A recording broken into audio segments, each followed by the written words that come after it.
Bonjour, bonjour et bienvenue dans ce nouveau tutoriel DevOps CI/CD.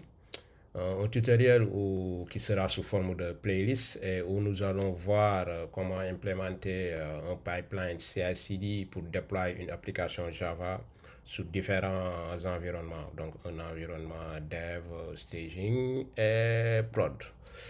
Et donc, c'est un tutoriel qui sera fait sous forme de playlist. Donc, on aura un ensemble de vidéos qui vont s'enchaîner suivant les différentes étapes qu'on implémentera. Et le tutoriel est dédié spécialement aux débutants en DevOps, aux débutants et aux intermédiaires qui souhaitent vraiment s'y connaître en DevOps et comprendre un peu plus comment se fait certains assemblages de différents outils qu'on utilise dans le monde du DevOps. Donc, notamment comment on intègre Ansible sur du Jenkins avec du GitLab et Docker. Comment on assemble tout ça pour implémenter des pipelines qui déploient des apps sur différents environnements. OK? Donc, sans plus tarder, tout de suite après le jingle, on va passer au sommaire et l'architecture cible qu'on implémentera. OK? Let's go!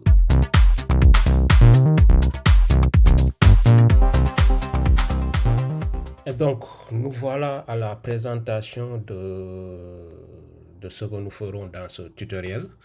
Donc, les différentes étapes et tout. Mais d'abord, je me présente. Moi, c'est Momar Diouf. Donc, je suis un full stack Java développeur, un développeur AWS et un passionné de surtout ce qui touche au cloud et DevOps. Et voilà, donc n'hésitez pas à vous abonner à la chaîne YouTube aussi et de liker et partager les vidéos. Donc ça nous fera grandement plaisir. Ok, donc revenons à nos moutons. Donc nous verrons dans ce tutoriel, dans cette playlist, comment déployer une application Java à travers un pipeline CI/CD en utilisant Jenkins, GitLab, Docker et Ansible. Et donc nous verrons dans la première vidéo qui est celle qu'on est en train de visionner, qu'on est en train de faire actuellement et que vous êtes en train de visionner. Donc nous verrons une introduction et l'architecture cible qu'on verra.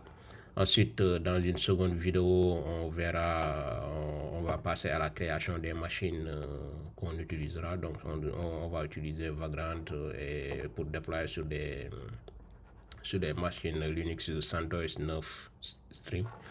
OK.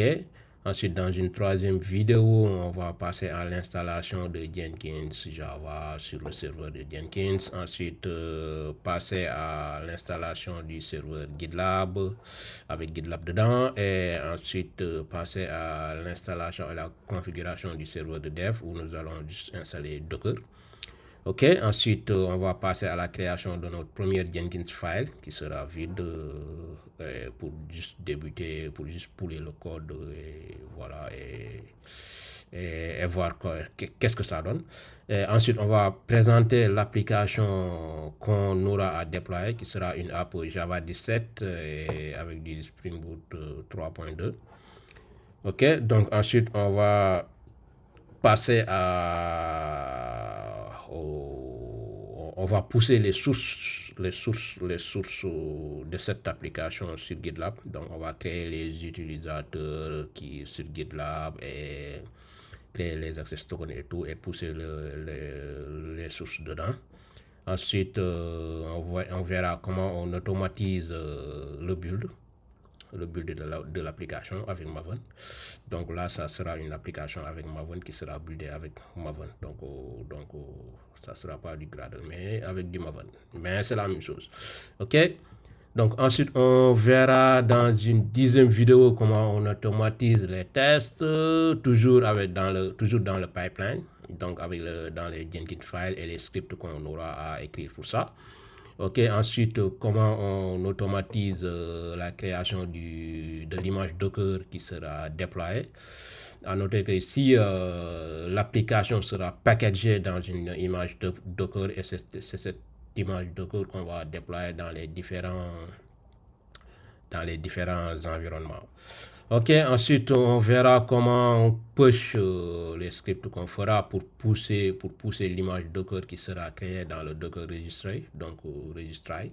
Donc ici on va utiliser Docker Hub. On va utiliser Docker Hub pour faire plus simple. On pourrait utiliser le Docker Registry de GitLab ou bien créer un autre Docker Registry en local, mais c'est pour éviter de faire des trucs compliqués et qu'on n'a pas pris ces options. Donc Docker Hub présente déjà un Docker Registry qu'on peut utiliser et qu'on peut déposer et pouler des images là-dessus. Donc c'est ce qu'on utilisera. Ok, ensuite on passera à l'utilisation d'Ansible et qu'on installera dans le serveur de Jenkins et qui nous servira dans les déploiements sur les différents serveurs. Ensuite, on passera au déploiement de l'application sur le serveur de dev. Donc, on arrivera à l'étape où on déploie l'application sur le serveur de dev en utilisant Ansible. Ensuite, on fera un petit résumé d'étapes sur tout ce qu'on aura déjà fait. Il y aura beaucoup de choses qui seront déjà faites quand on arrivera à la vidéo 15. Et donc, là, on va juste faire un petit résumé d'étapes et créer les serveurs ProDStage qui vont être utilisés pour compléter l'environnement. Ok, ensuite, on